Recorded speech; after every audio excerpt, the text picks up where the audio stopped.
AIIMS ಕಿಚನ್‌ಗೆ ಸ್ವಾಗತ. ಇವತ್ತು ರಾಗಿ ಉತ್ತಪ್ಪನ ಮಾಡ್ತಾ ಇದ್ದೀನಿ. ಎಲ್ಲರೂ ಕೂಡ ಅಕ್ಕಿಯನ್ನು ಬಳಸಿ ಮಾಡೋ ಉತ್ತಪ್ಪನ ನಾವು ತಿಂದೇ ತಿಂದಿರ್ತೀವಿ. ಈ ಥರ ರಾಗಿ ಹಿಟ್ಟನ್ನು ಬಳಸಿ ಒಂದು ಉತ್ತಪ್ಪನ ಮಾಡ್ತಾ ಇದ್ದೀನಿ ಡಿಫ್ರೆಂಟಾಗಿ. ಬನ್ನಿ ಯಾವ ರೀತಿ ಮಾಡೋದು ಅಂತ ನೋಡೋಣ. ಇಲ್ಲಿಗೆ ಉದ್ದಿನ ಬೇಳೆಯನ್ನು ತಗೊಂಡಿದ್ದೀನಿ. ನಾವು ಒಂದು ಬಟ್ಲಲ್ಲಿ ಅಳತೆಗೆ ಅಂತ ಇಟ್ಕೋಬೇಕು. ಅದೇ ಬಟ್ಲಲ್ಲಿ ನಾನು ಅರ್ಧ ಬಟ್ಲಿನಷ್ಟು ಉದ್ದಿನ ಬೇಳೆಯನ್ನು ತಗೊಂಡಿದ್ದೀನಿ. ಮೆಂತ್ಯ ಕಾಳನ್ನು ತಗೊಂಡಿದ್ದೀನಿ. 1 ಟೀ ಸ್ಪೂನಲ್ಲಿ ಒಂದು 1/4 ಭಾಗದಷ್ಟು ತಗೊಂಡಿದ್ದೀನಿ. ಮತ್ತು ಅದೇ ಟೀ ಸ್ಪೂನಲ್ಲಿ 1 ಸ್ಪೂನಿನಷ್ಟು ಕಡಲೆಬೇಳೆಯನ್ನು ತಗೊಂಡಿದ್ದೀನಿ. ಎಲ್ಲನೂ ಕೂಡ ಒಮ್ಮೆ ಚೆನ್ನಾಗಿ ತೊಳೆದು ನಾವು ನೆನೆಸಿ ಇಡಬೇಕು. ನಾನು ಮಧ್ಯಾಹ್ನ ಒಂದು 4 ಗಂಟೆ ಹಂಗೆ ನಾನು ನೆನೆಸಿ ಇಟ್ಟಿದ್ದೀನಿ. ರಾತ್ರಿ ನಾವು ಸುಮಾರು ಇಲ್ಲಿ ನಾನು ಒಂದು 9 ಗಂಟೆ ಅಷ್ಟೊತ್ತಿಗೆ ರುಬ್ಕೊಳ್ತಾ ಇದ್ದೀನಿ. ಎಲ್ಲನೂ ಕೂಡ ಒಟ್ಟಿಗೆ ಒಮ್ಮೆನೇ ಹಾಕ್ಕೊಳ್ಳಿ. ಮಿಕ್ಸಿ ಜಾರಿಗೆ ಸೇರಿಸ್ಕೊತಾ ಇದ್ದೀನಿ. ಸ್ವಲ್ಪ ನೀರನ್ನು ಸೇರಿಸ್ಕೊಳ್ಳಿ. ನಂತರ ಪೇಪರ್ ಅವಲಕ್ಕಿಯನ್ನು ತಗೊಂಡಿದ್ದೀನಿ. ನೀವು ಯಾವ ಅವಲಕ್ಕಿನೂ ಬಳಸ್ಕೊಬೋದು. ಒಂದು ಸಲ ತೊಳಿತೀನಿ ಅಷ್ಟೇ. ತೊಳೆದ್ರೆ ಸಾಕು, ಪೂರ್ತಿ ಮೆತ್ತಗಾಗೋಗ್ಬಿಡುತ್ತೆ. ಜಾಸ್ತಿ ನೆನೆಸಿಡೋ ಅವಶ್ಯಕತೆ ಇರೋದಿಲ್ಲ. ನೀವು ಗಟ್ಟಿ ಅವಲಕ್ಕಿ ಇದ್ದರೆ ಅದನ್ನು ಕೂಡ ಒಂದು ಅರ್ಧ ಗಂಟೆ ನೆನೆಸಿ ನೀವು ಹಾಕ್ಬೋದು. ಅದೇ ಬಟ್ಲಲ್ಲಿ 1 ಬಟ್ಲಷ್ಟು ತೊಗೊಂಡಿದ್ದೀನಿ. ಯಾವುದರಲ್ಲಿ ಉದ್ದಿನಬೇಳೆ ಹಾಕಿದ್ದೆ ಅದೇ ಬಟ್ಲಲ್ಲಿ 1 ಬಟ್ಲಷ್ಟು ಅವಲಕ್ಕಿಯನ್ನು ತೊಗೊಂಡಿದ್ದೀನಿ. ನೀವು 2 ಅವಲಕ್ಕಿ ಇಲ್ಲ ಅಂದರೆ ಅನ್ನವನ್ನು ಕೂಡ ನೀವು ಬಳಸಿ ಮಾಡ್ಬೋದು. ಇವಾಗ ನುಣ್ಣಗೆ ರುಬ್ಕೊಂಡಿದ್ದಾಗಿದೆ. ಅದನ್ನು ಒಂದು ಬಟ್ಲಿಗೆ ಸೇರಿಸ್ಕೊತಾ ಇದ್ದೀನಿ. ಇವಾಗ ನಾವು ಯಾವ ಬಟ್ಲಲ್ಲಿ ಉದ್ದಿನ ಬೇಳೆಯನ್ನು ಹಾಕಿದ್ವಿ ಅದೇ ಬಟ್ಲಲ್ಲಿ 2 ಬಟ್ಲಿನಷ್ಟು ರಾಗಿ ಹಿಟ್ಟನ್ನು ಸೇರಿಸ್ಕೊತಾ ಇದ್ದೀನಿ. ಇವಾಗ ರಾಗಿ ನೆನೆಸಿ ಮಾಡೋ ಬದಲು ಈ ಥರ ರಾಗಿ ಹಿಟ್ಟಲ್ಲೇ ಎಲ್ಲರ ಮನೇಲೂ ಇದ್ದೇ ಇರುತ್ತೆ.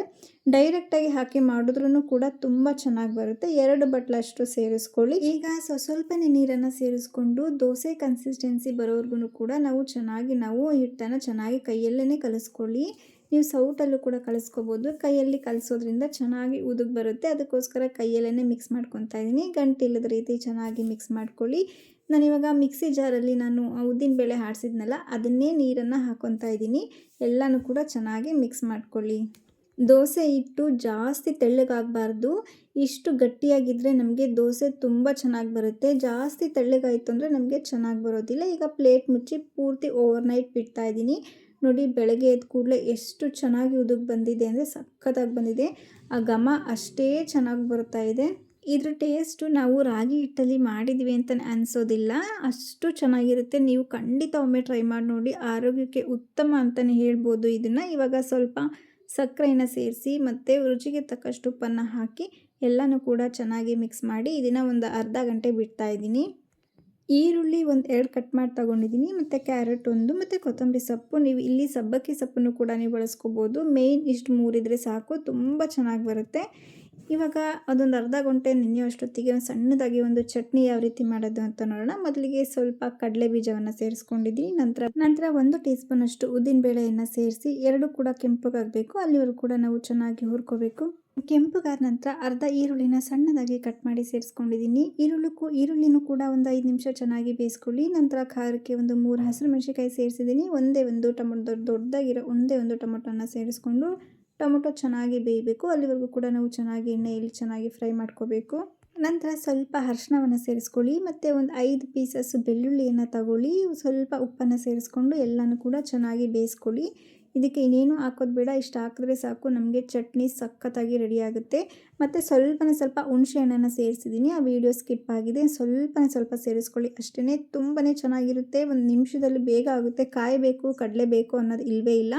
ಇಷ್ಟಿದ್ರೆ ಸಾಕು, ದೋಸೆಗಂತೂ ಸಖತ್ತಾಗಿರುತ್ತೆ. ನೀವು ಒಮ್ಮೆ ಖಂಡಿತ ಟ್ರೈ ಮಾಡಿ ನೋಡಿ. ಕೊನೆಯಲ್ಲಿ ಕೊತ್ತಂಬರಿ ಸೊಪ್ಪು ಹಾಕಿ ಹಾಗೆಯೇ ಕೈ ಆಡಿಸ್ಕೊಳ್ಳಿ ಅಷ್ಟೇ. ಗ್ಯಾಸ್ ಆಫ್ ಮಾಡಿಬಿಡಿ. ಪೂರ್ತಿ ತಣ್ಣಗಾದ ನಂತರ ನಾವು ರುಬ್ಕೋಬೇಕು. ಜಾಸ್ತಿ ಫುಲ್ ಫೈನ್ ಪೇಸ್ಟ್ ಆ ಥರ ಮಾಡ್ಕೋಬೇಡಿ. ಸ್ವಲ್ಪ ತರ್ತರಿಯಾಗಿ ರುಬ್ಕೊಳ್ಳಿ, ತುಂಬಾ ಚೆನ್ನಾಗಿರುತ್ತೆ. ನೀವೊಂದು ಒಗ್ಗರಣೆ ಕೊಟ್ಟರೆ ಸಾಕು, ಸಖತ್ತಾಗಿರುತ್ತೆ. ನೀವು ಕೂಡ ಖಂಡಿತ ಒಮ್ಮೆ ಟ್ರೈ ಮಾಡಿ ನೋಡಿ. ಈಗ ದೋಸೆಯನ್ನು ಹಾಕ್ಕೊತಾ ಇದ್ದೀನಿ. ನಾವು ಪ್ರತಿ ದೋಸೆಯನ್ನು ಮಾಡಬೇಕಾದ್ರೆ ಈ ಥರ ನೀರನ್ನು ಹಾಕ್ಕೊಳ್ಳಿ. ದೋಸೆ ಕಲರ್ ತುಂಬ ಚೆನ್ನಾಗಿ ಬರುತ್ತೆ. ಈ ಥರ ದೋಸೆ ಉತ್ತಪ್ಪನ ನಾವು ಮಾಡಬೇಕಾದ್ರೆ ಜಾಸ್ತಿ ತೆಳ್ಳಗೆ ಹಾಕ್ಕೋಬಾರ್ದು, ಸ್ವಲ್ಪ ಮಂದಾಗಿರಬೇಕು. ಮೀಡಿಯಮ್ ಫ್ಲೇಮ್ ಕೊಟ್ಕೊಂಡು ಬೇಗನೆ ಹಾಕ್ಬಿಟ್ಟು ಈರುಳ್ಳಿ ಸ್ವಲ್ಪ ಜಾಸ್ತಿ ಇದ್ರೇ ರುಚಿ ಕೂಡ ಅಷ್ಟೇ ಚೆನ್ನಾಗಿರುತ್ತೆ. ನಿಮ್ಮ ರುಚಿಗೆ ಎಷ್ಟು ಬೇಕೋ ಅಷ್ಟು ತಕ್ಕಂತೆ ನೀವು ಸೇರಿಸ್ಕೊಳ್ಳಿ. ನಂತರ ಕ್ಯಾರೆಟ್ನ ಹಾಕ್ಕೊತಾ ಇದ್ದೀನಿ. ಕ್ಯಾರೆಟು ಅಷ್ಟೇ, ನಿಮಗೆ ಎಷ್ಟು ಬೇಕೋ ಅಷ್ಟನ್ನು ನೀವು ಸೇರಿಸ್ಕೊಬೋದು. ಮತ್ತು ಕೊತ್ತಂಬರಿ ಸೊಪ್ಪನ್ನು ಸೇರಿಸ್ಕೊತಾ ಇದ್ದೀನಿ. ಇಲ್ಲಿ ಸಬ್ಬಕ್ಕಿ ಸೊಪ್ಪನ್ನು ಕೂಡ ನೀವು ಬಳಸ್ಕೊಬೋದು, ತುಂಬಾ ಚೆನ್ನಾಗಿ ಬರುತ್ತೆ. ಇವಾಗ ಎಲ್ಲನೂ ಕೂಡ ಹಾಕಾದ್ಮೇಲೆ ಮೇಲ್ಗಡೆ ಸ್ವಲ್ಪ ಎಣ್ಣೆಯನ್ನು ಸೇರಿಸ್ಕೊತಾ ಇದ್ದೀನಿ. ಇಲ್ಲಿ ಬೆಣ್ಣೆ, ತುಪ್ಪ ಯಾವುದಾದ್ರು ನೀವು ಬಳಸ್ಕೊಬೋದು.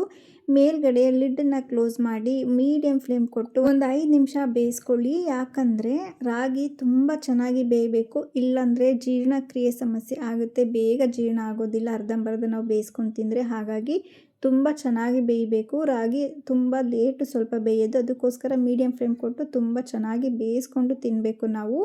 ಈ ಥರ ಉಲ್ಟಾ ಮಾಡಿ ಹಾಕ್ಕೊಂಡು 1-2 ಸಲ ಚೆನ್ನಾಗಿ ಬೇಯಿಸ್ಕೊಳ್ಳಿ.